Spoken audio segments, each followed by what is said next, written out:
Hey everyone, how are you? Dave here, obviously. A pretty common question I get now and then on YouTube, actually I get it practically every week now, is what kind of camcorder do I use? Usually I do respond with the model number and sometimes a link. It depends what kind of mood I'm in, if I'm lazy or whatever, but usually I do tell you guys the model. However, since I get this question so often, I figured I'd do a little video review and on my camcorder. But first off, disclaimer, I'm not going to cover everything on this camera, and I'm not that good at reviewing products, basically. I'm not that good at giving reviews and stuff like that, so just bear with me as I go through this. Alright, let's start right away. First of all, I use the Panasonic PV-GS500. That is PV-GS500. I will post a link in the video description. Here it is. Here's an overall body shot. It's a very nice camera. I do like it a lot. I've been using it for over a year now, and I'm very pleased with it. Sorry, I keep going the opposite way. The eyesight flips it. Anyway, let me get right into my notes here. First of all, as you can see right here, it's a 3 CCD sensor. CCD stands for charge coupled device. Sorry, I can never say that right. Charge coupled device. Basically, what it is it's 3 sensors. One sensor for each color, RGB, like the red, green, and blue scale. That's what makes up the monitors you look at, and then TVs and stuff like that.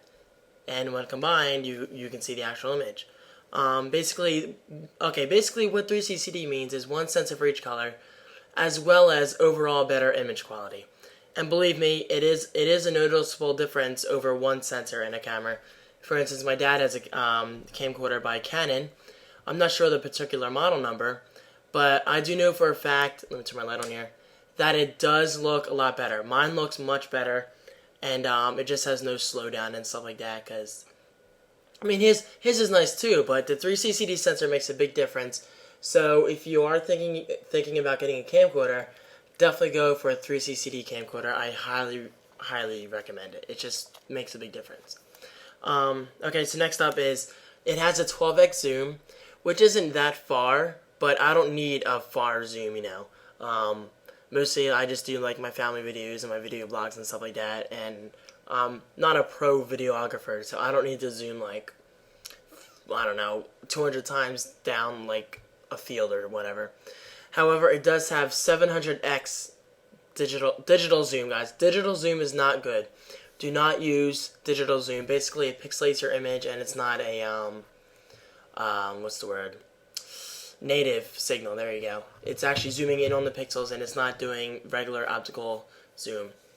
Oh, and by the way, this does have OIS, which stands for Optical Image Stabilization. I can never say that. I'm sorry. Basically, it just stabilizes your image, and it reduces camera shake. So if you're doing this, it'll make it look like the camera's not shaking. I mean, you'll still see shake, obviously, because it's kind of impossible to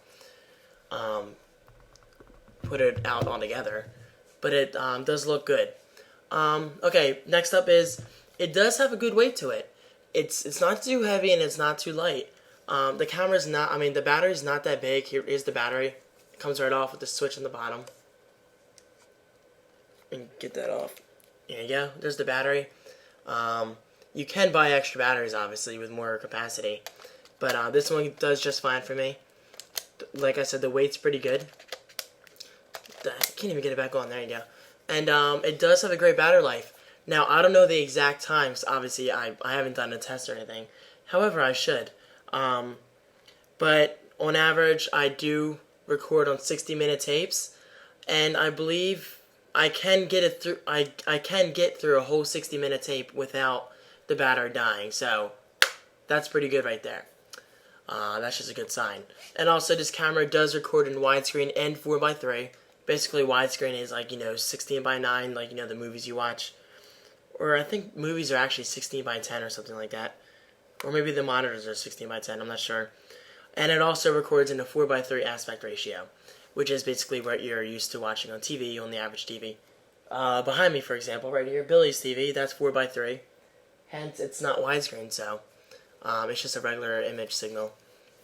Okay, so if you open the camera up here, you can see right here, the eyesight's not that good at focusing close up, but that is your DV port and that's your USB port.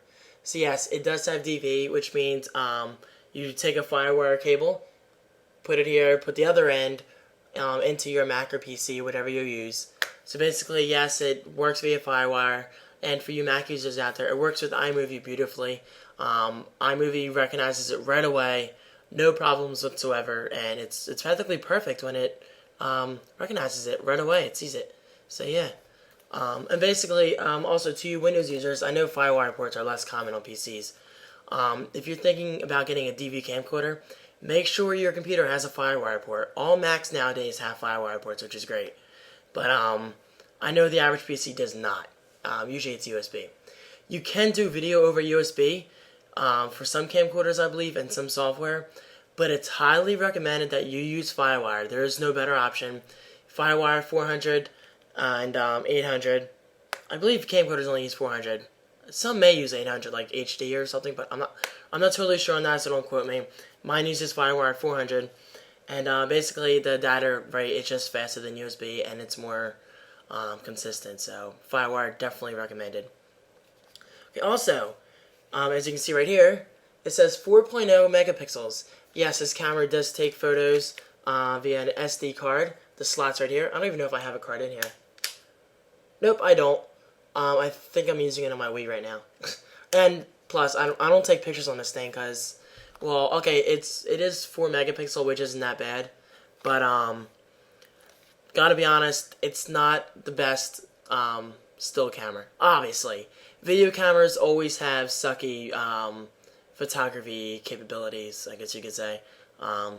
But yeah, I just look at it as a nice bonus, and if I want to take a picture and I don't have my still camera with me, then I take the picture via my camcorder, but that's not usually the case. Usually I bring both cameras with me if I plan it that way. Alright, so no onboard light for video. Now I'm getting to the downsides. This does have a light up front, but that's only the flashlight for pictures, which isn't that great to begin with. So yeah, there is no light. However, the hot shoe up here, you can put microphones, you can put lights, and all these kinds of cool accessories. The most common one is a light or external microphone you can put up here. But yes, if I wanted to invest in a nice light one day, I could. And I do see myself doing that one day, because, yeah, I'll explain that in my next subtopic, my downside about this camera. Well, after this next one. But the next one is no night shot mode. You guys may know my friend Alfred on YouTube, A. DeBlasi. Check out his videos. Great guy, great videos, great sense of humor. One thing I do notice about his videos, though, he has a great night shot mode. So Alfred, kudos to you. I am jealous of you and your camera's night shot mode, because it looks so cool when it goes to infrared and it's all like green and white colors. Because yeah, basically going into my next topic is this camera does not have very good low light condition recording capabilities. It is okay at low lighting. When I was reading reviews and people's impressions on this camera before I bought it, trust me, I did a lot of research before I bought this. It is one of the better cameras, excuse me, when it comes to low light conditions. But to me, it's not that great, because as you can see in some of my videos, like the parties I record and stuff like that, the low light's not the best. I mean, it's certainly better than a webcam, like my eyesight, for instance. But it's better than nothing. But on basically, I would say low light conditions are average. Just don't expect like stellar performance. So yeah, going to a better upper point, pro point, whatever. I don't know what I just said. Going to a pro, that's what I meant. This camera does have manual controls. Let me see if I can find the manual. Yeah, I don't ever use manual, but on the inside is right here. You can switch it to manual, or you can focus it by pushing that down. But basically, manual controls allow you to turn the ring in the front. See, this does turn, and you can focus manually, which is really cool. Like if you're really into video like I am, but I don't ever do manual controls, but it's good for a serious videographer. I mean, like I just said, I just do video blogs and family videos and stuff for YouTube. I don't do videos for like money or anything. I mean, besides YouTube's partner program. But yeah, that is good for serious people who are doing video projects for freelancing and video projects and stuff like that. Sorry if I keep clearing my throat a lot. I just need a drink. But yeah. This is how the camera opens. You push this thing on the top. It'll open. Oh, wait. Oh, never mind. Sorry. I have to do this. And then you'll see it pop out. And then the tape just comes right out. It is very easy. And yes, it is mini DV tape, so that means you do go through some tapes. That goes in, wait for it to set, and you push it back in, and you're done.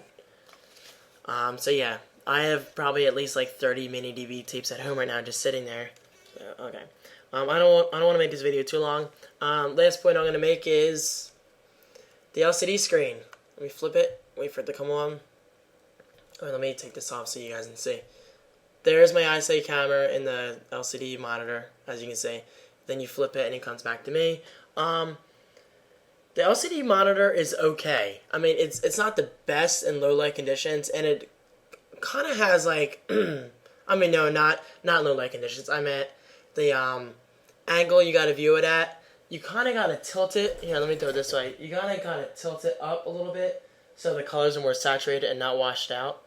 I don't know if that makes sense to you from seeing the video, but yeah, the LCD monitor is okay, but I wouldn't not buy this camera because of the LCD monitor.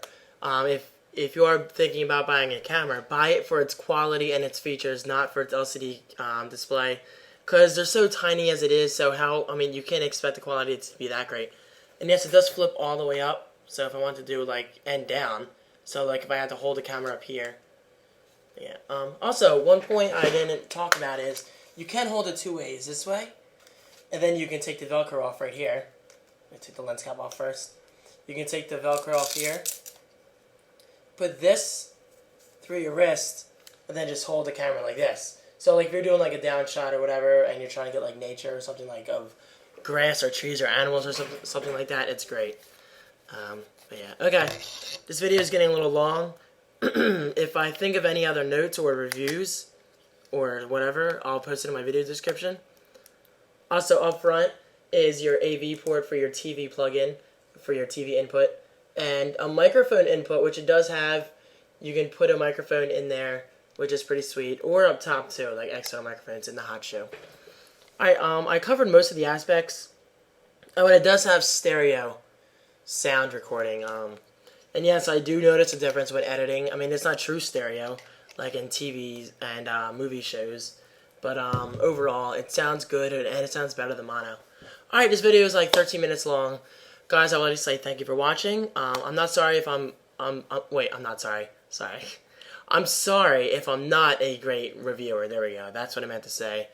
I don't usually review products for people on video, except for the iPhone and video games or whatever, something like that. But if you guys want to see more reviews, just tell me, and I'll be happy to do them for you, because I'm like always trying to promote products and get companies more money and exposure and stuff like that, so that's always a good thing. Also, I'll post some links in my video description about this camcorder if you're interested. And oh, and you may see it costs like around like $900 or $1,000. Guys, definitely shop around. I got this for like $700, I think. Over a year ago, so you can definitely find it cheaper. So if you see it for like $950 somewhere first, like on CNET I just saw, then do not buy it for that much. You can probably get it for much cheaper on eBay, maybe even like $500 or $600. So yeah, definitely shop around. Don't jump to the first price you see. And if you have any more questions, just post the questions in the comment section. Don't send messages. Post comments in the comment section. That way I can respond and other users can see my answers, and that way it helps everybody at once. So, alright, that's it. Thanks for watching, and yeah, that's it. Take care.